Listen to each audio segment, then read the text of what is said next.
And the reading today is by Ernest Holmes. He says, "Everything in our lives is a creative activity of one form or another.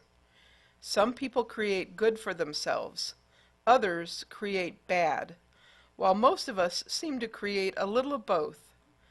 But as we grow in knowledge and conviction, become familiar with the way the law works, we are more and more able to swing the creative activity of our thought to the favorable side. For centuries, the comprehension and utilization of electricity was beyond man's power. When he finally reached the point of being able to direct its action to a certain degree, he discovered that it could heat and light his home, but that it could also deprive him of his life. Water may be considered in the same manner.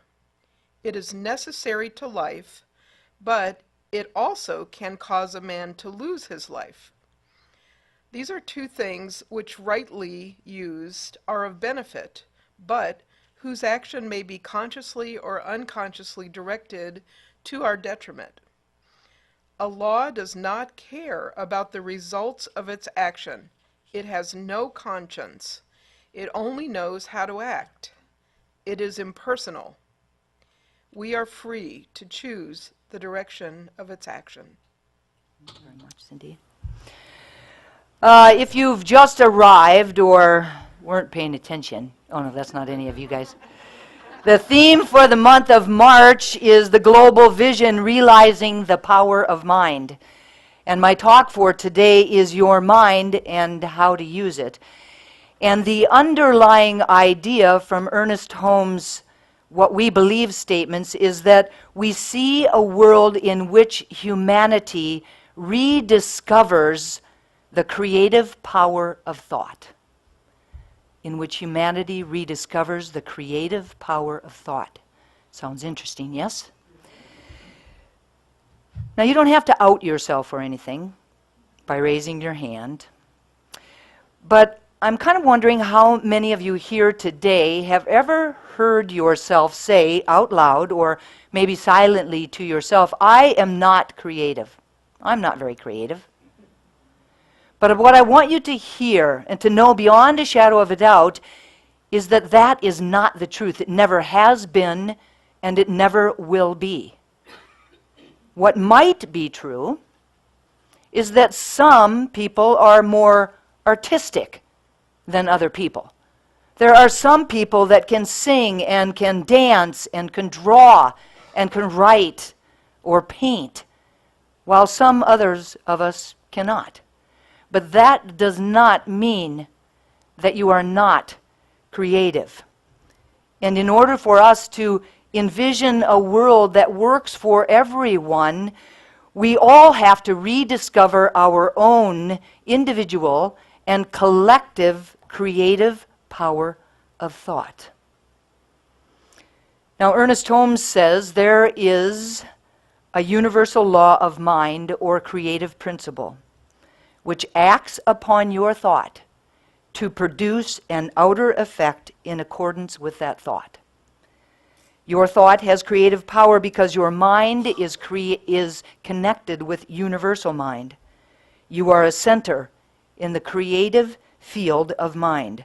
What you are thinking matters. You are always experiencing the effect of the way you think, feel, and believe. Your thoughts take shape and form as the everyday conditions and circumstances of your life. Now, if you've taken foundations, you understand that. You can understand the reading that Babs read before Cindy sang. But if you have not, I'm going to fill you in a little bit today. And in order to do that, what you need to know is that there are 10 core concepts to the science of mind, philosophy, faith, and way of life. And in order for us to rediscover that the creative power of thought, we need to talk about the first 3 of them. Now, the first core concept, 1, states, there is one power and one presence in the universe.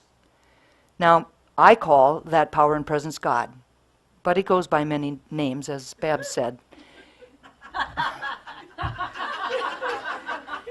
Stole my thunder.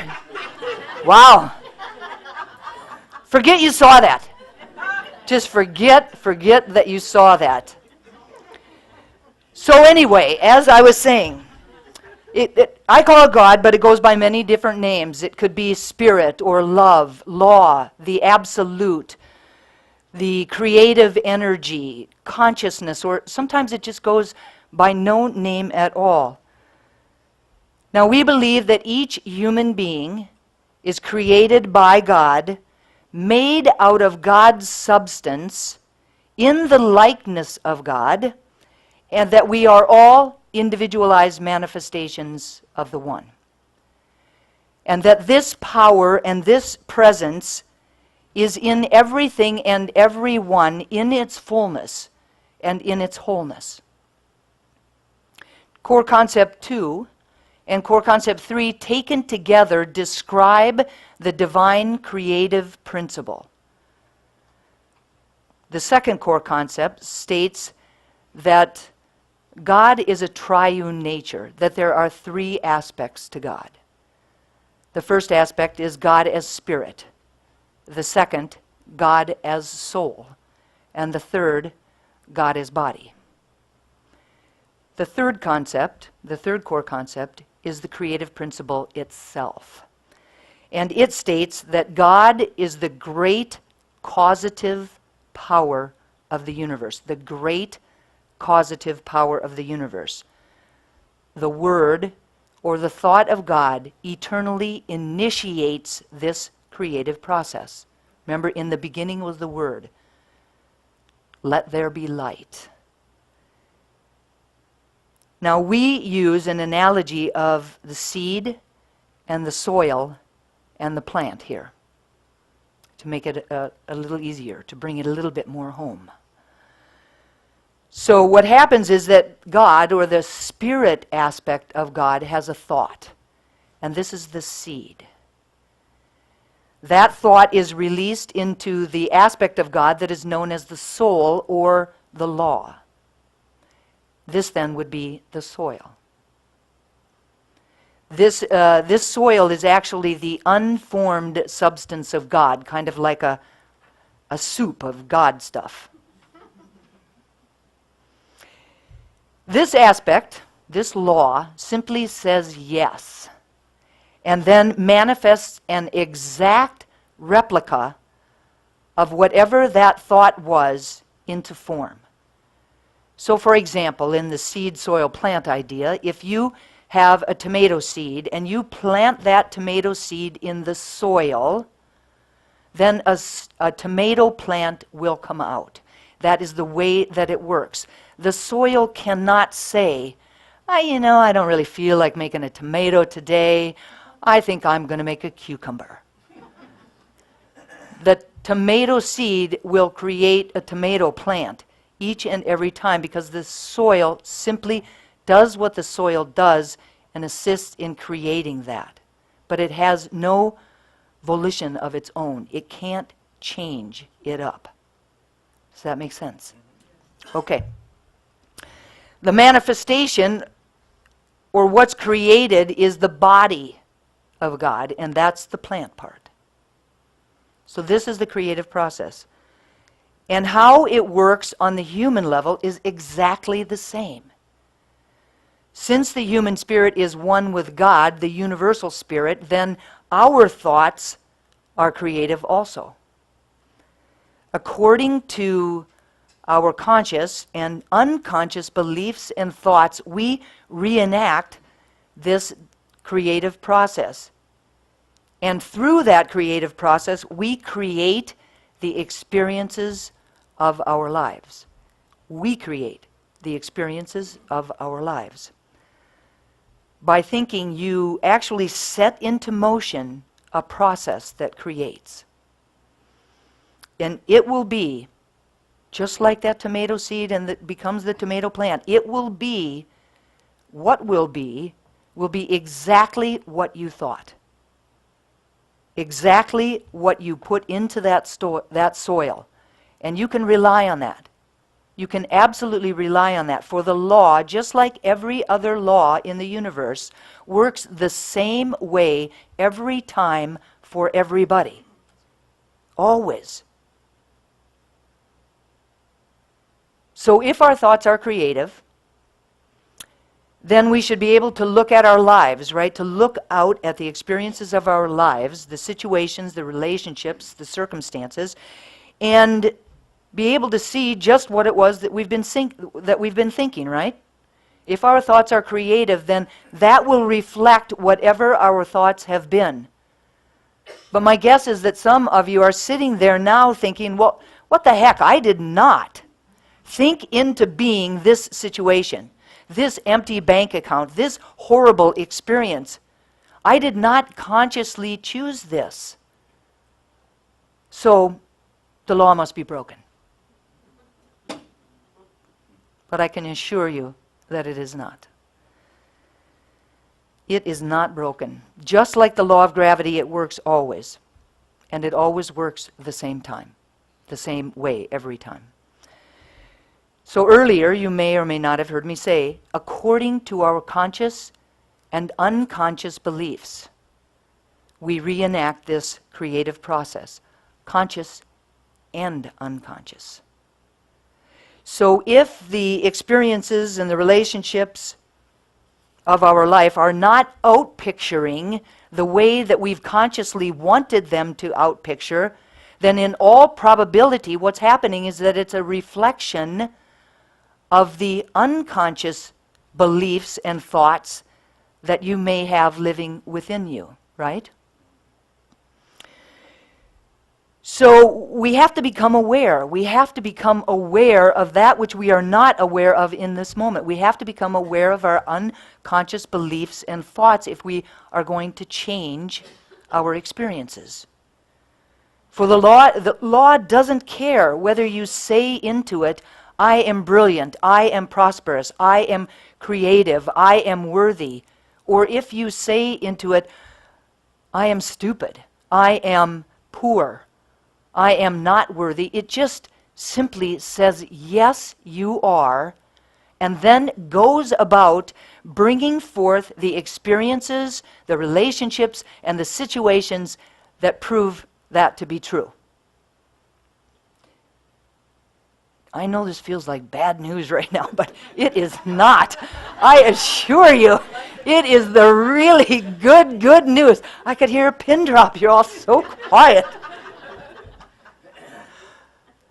This is the way that it works, and really, it is the good news, I promise you. Many of our thought patterns are created out of the experiences that we experienced when we were children, and what we told ourselves about those experiences. And what we told ourselves and those experiences continue to have power over us because they're working unconsciously through us. Or perhaps it was something that someone else said to you, like, wow, who do you think you are? You can't sing. Or maybe it's a race-conscious idea, a thought that's held by the majority of society, like boys shouldn't be sensitive, they shouldn't cry. And we have bought into that. And maybe unconsciously we've bought into that. It doesn't matter how or why the thought is there, it only matters that it is. And that it still carries some emotional weight for you. Our thoughts manifest. Our thoughts manifest in a direct relationship to the belief that we have in them, or to the emotion that is behind them.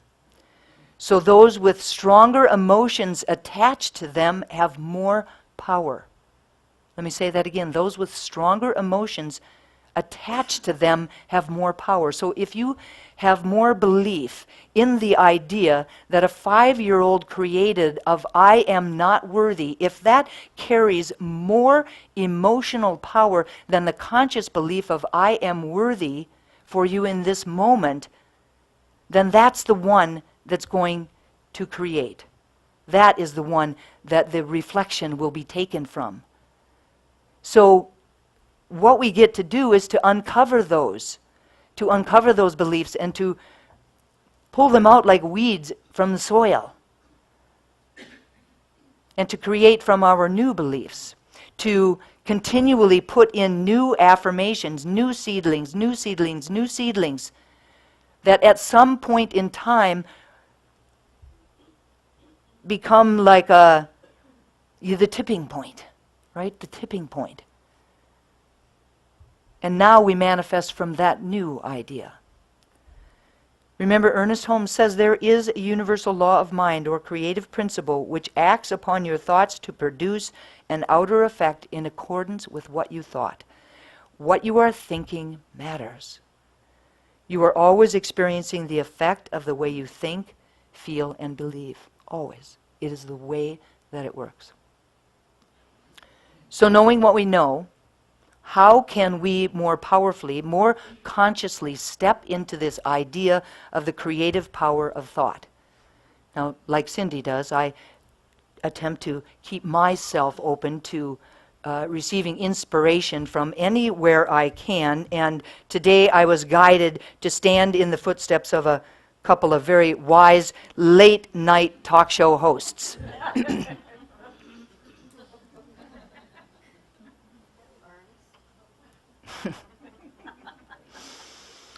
So today I'm sharing the top 10 ways to rediscover the creative power of thought and change your life forever. Now normally David Letterman or what was Johnny Carson's alter ego guy named that wore the No, he had the turban thing, Karnak. They would always start with 10 and work their way to the beginning, but it just doesn't make sense to do it that way today, so we're starting with 1. And number 1 is know and accept the law of mind. Know that you are one with God. And as God's thought created worlds and peoples them with living beings and living things, so your thought makes your world and your experiences. In the past, you may have thought that you were controlled by outside forces or outside circumstances, but you have and always have had the power within you to change your life and to be successful in every way. Only you, the individual, can limit your success. Only you can limit your success. Nothing outside of you can do that. Only you can. The mind that created a thought is the mind that can recreate it, that can change it, that can, and by changing it, can change the experience of your life. You're surrounded by a mind, by a law that always responds to your thoughts and beliefs. Jesus said, "It is done unto you as you have believed." Therefore, consciously or unconsciously, behind every condition has been a belief, a thought, or a thought that has been backed by a feeling or by an emotion or faith, or by faith. And you can have faith in all kinds of things. We just have to be aware of what where we're placing our faith, right? By understanding and consciously using the law, you will be able to bring into your life anything you choose and to let go of those experiences that you don't wish to experience anymore. You can do that. You have that power within you. Number 2, believe in the divine power within yourself. God is law and God is love. God is all that there is. So if God is all that there is, what could there be that could hinder it? There can be nothing to hinder it. You are created by and out of God. You are a spiritual being having a human incarnation. Just know, keep grounded in it. Know beyond a shadow of a doubt that you have this power within you and that you can use it. You can use this God power to create anything that you choose. You can make out of yourself that which you desire. Your word has the amount of power that you believe that it has. The amount of power that you believe that it has. This doesn't mean power through effort and struggle, but power through faith. The faith of God. God just said, let there be light, and knew that there was light. Not like, well, do you think it's going to happen this time? Or do I have to wait for the next time? No. Have the faith of God. Every time you speak or think, you are using this power. Every time. The power is always present, and when you consciously use it, you produce the desired outcome. But that means we have to be aware of the unconscious beliefs that could be having their way with us. In God, all things are possible, and you are one with God. Therefore, in your life, everything is possible. All things. Unlimited possibilities. Doesn't that sound grand? Feel that an omnipotent power is always with and for you, and all will be well. All will be well. Number 3, exactly what you need and want. Everything is created twice. It's first created in your mind, and then, secondly, it's created in form. So when we have a mental likeness of our desire in our mind, that mental equivalent, it's called mental equivalent, will call unto itself its likeness in form. If you find yourself unsure of what you want, or what you want to do, or what you want to have, then you can pray for clarity. Pray for divine wisdom. Pray for focus. And then be quiet and listen. Determine the quality of the life that you wish to experience, and then trust. Trust that God, the divine power within you, will show you the way. Remember that this power thought the universe into being. This is not just some little power. It thought the universe into being. Every thought is received by mind and acted upon in accordance with belief and faith attached to it. Not some thoughts, but all thoughts. And if you can't stop thinking about lack, then you're always going to experience lack in your life. And if and when you can think and believe abundance, then abundance is going to show up in your life. It's simply the way that it works. Number 4, take affirmative prayer and meditation into your daily life. Meditation and affirmative prayer are the tools that we use to shift our consciousness from an undesirable idea or belief to a desirable idea or belief. Daily meditate on the powerful presence of God in your life in every moment. Ground yourself in this truth. Don't waver from it. Just know it beyond a shadow of a doubt. Every day, claim your specific desires in affirmative prayer.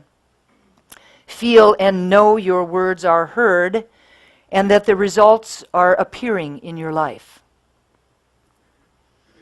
Consciously keep this spiritual channel open. Allow God to work through you. Be sure that you're definite in what you want, in what you claim, and then be absolutely willing to accept it. Be absolutely willing to receive it. This is how it works. People who pray with great faith receive definite answers because they have complete conviction. Complete conviction in the way that it works. So go to the center of your being. Choose what you want to have and what you want to become. And then simply know that it is done. Simply know that it is done. Consistent positive thought is an absolute necessity. Singularly focused, as Jesus said. See only what you desire. Remember that life is lived from the inside out and not from the outside in. You are the center of power in your life. And it's good news. And it's the way that it works. Number 5, listen for and follow your intuition. If your thoughts are confused, you don't see clearly. So the first thing to do is to get still and to listen for your own inner wisdom, your own inner voice. Contemplate what you're concerned about and know that supreme intelligence is acting upon your thought and guiding you to the right and perfect solution. If you find yourself not knowing what you want or how to begin, just be still and listen. If you don't receive an answer immediately, my invitation is to not get discouraged. Don't be discouraged. Pray for the knowledge that you desire, and then just go about your business with the inner conviction that the answers are on their way. Knock, and the door will be answered. Ask, and it will be given. Never hesitate to trust your intuition. It is the voice of supreme intelligence within you. It will always be on your side. It will always steer you right. Number 6, think positive thoughts and speak positive conviction. Regardless of appearances, no matter what it looks like out here, regardless of those appearances, remember that external things are the manifestation of an inner thought. And as I said before, the mind that thought it up is the mind that can unthink it, that can change it, that can think a new thought, that will create a new experience. All is mind. Nothing moves unless mind moves. You are a center in this mind. You are a center in God's mind. The mind that is infinite with no circumference, but lots of points of center that each one of us are. The law is impressed by your thought and at once begins to manifest it. Your life can change outwardly in a moment. In a moment. Practice thinking affirmatively about everything that you do, about your health, about your finances, about your success, about your happiness. Only think affirmatively about it. Feed your mind with faith and expectancy. Replace every doubt with a faith that's stronger than that doubt. Stop worrying. I'm not going to invite you to stop worrying. I'm just going to tell you to stop worrying. You're making stuff up. It's one of the greatest energy wasters that there is. You're making stuff up, and typically we tend to make up stuff that's not so pleasant stuff that we're not going to like. So if you're going to have to worry, then just make up something good and think that into being. Wouldn't that be a better way to do it? Never look backward except to learn from experience.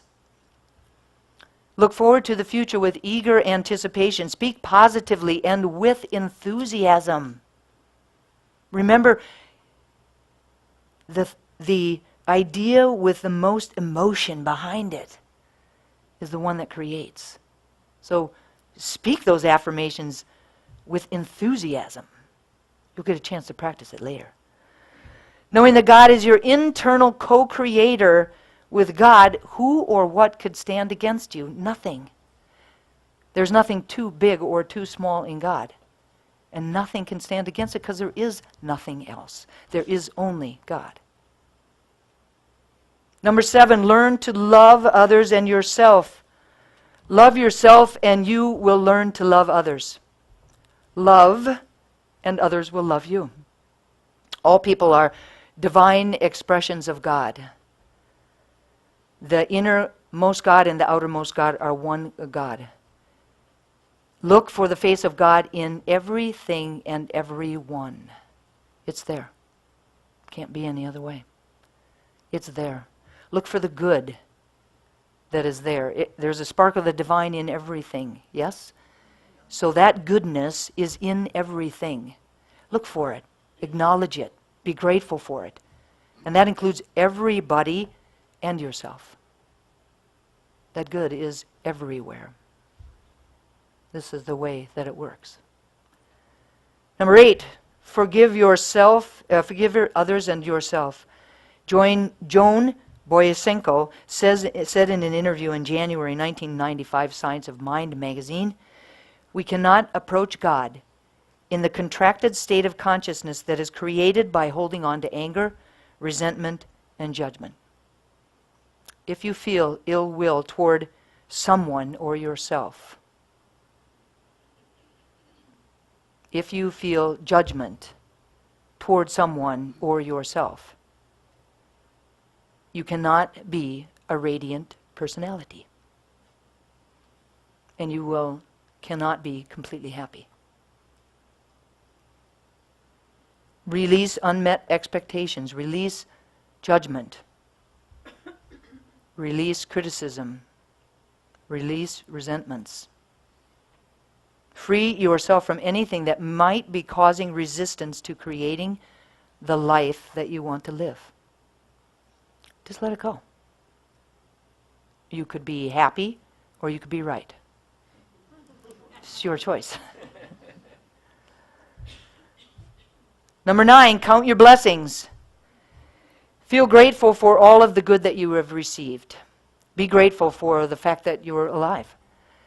Be grateful for all of the experiences that have brought you to this moment. Be grateful for the you that is yet to be revealed. Gratitude is a causative power. Counting your blessings and feeling grateful for them creates more and more blessings to be grateful for. It's just the way that it works. And last, take action. An object at rest tends to stay at rest, while an object in motion tends to stay in motion.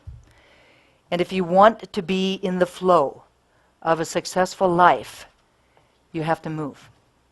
You have to move.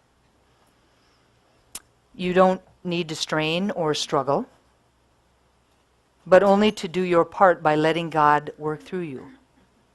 Let God work through you. Ernest Holmes would say, treat, which is prayer, treat and move your feet. Catchy way to remember it. Be in action. The idea is to proceed with confidence, knowing that you can trust the power that is within you and surrounds you. Don't get in a rut. Think something new. Do something new and different. Goethe said, "Great things are done by people who think great thoughts." Whatever you can do or dream you can, begin it. Boldness has genius and power and magic in it. Begin it now. So then this is our mind. This is how it works, and this is how we can use it. And between the wisdom of Jesus and Goethe and Ernest Holmes and David Letterman, Johnny Carson, how could we go wrong? How could we go wrong? Let's begin today to create a world that works for everyone, one person at a time, one consciously creative thought at a time. And so it is. Amen.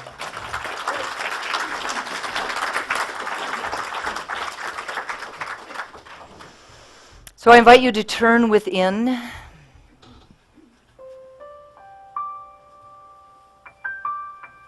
And I know that as I do so, I am turning toward that space and place that I call God. That spark of the divine within me.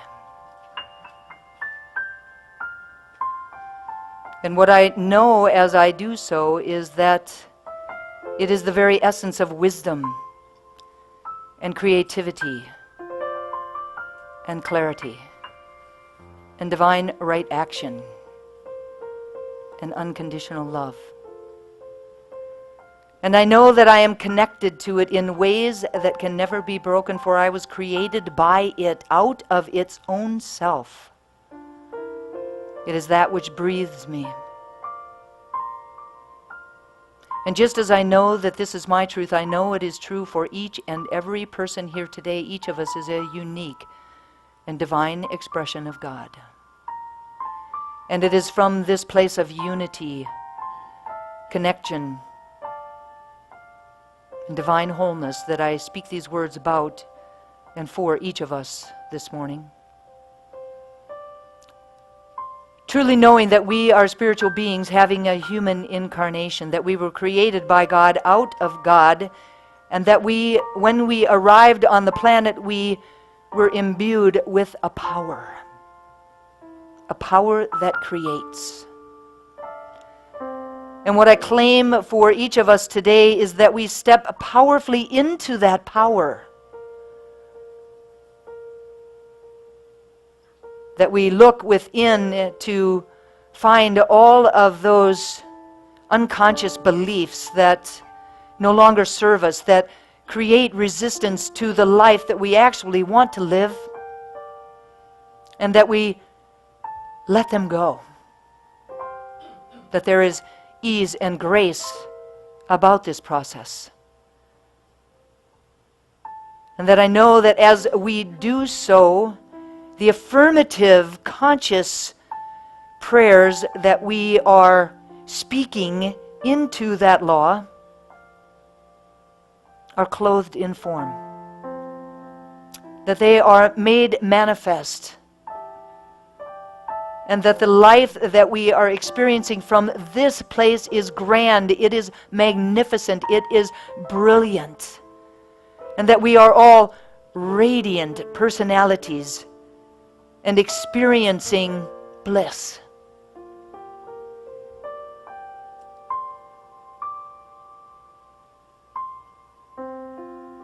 And I'm so grateful to know this.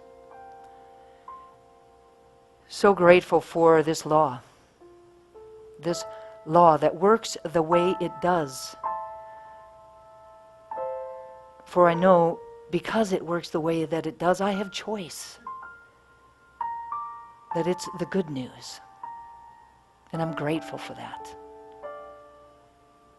Grateful for the power of prayer, knowing that these words are loosed into that law and that they are made manifest, even as they are spoken. And so I speak them with love and gratitude and clarity and simply allow them to be. And I invite everyone to anchor them for themselves and for each other by saying, and so it is. Amen.